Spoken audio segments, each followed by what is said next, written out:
Okay, Mark, this is my project here. These are the knobs that I had made for my lanterns. It's standard diameter Coleman knob. The ribbing might be a little bigger. And you don't need to worry about the little tiny grooves in there, because what I do, I need a hexagonal pocket on the back. And the older Coleman lanterns,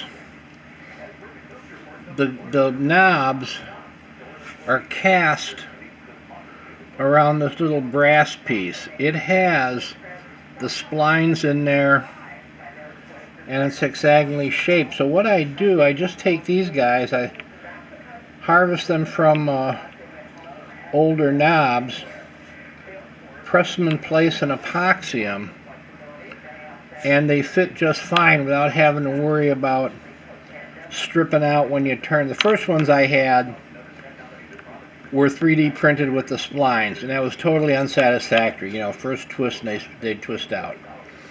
But this way, it's a solid piece, and the font, the Camp Wounded Dog, that can either be done recessed, or if it's possible to have that raised, that would be my first choice. But recessed is fine with me too. So that's it.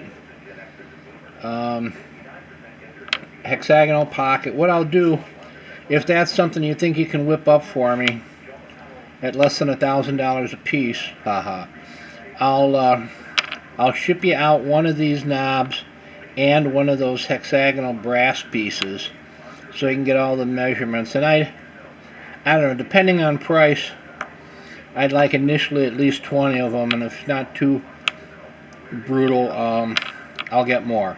So anyway, that's what I got. If you can help me out with that, that would be great. I'd really appreciate it.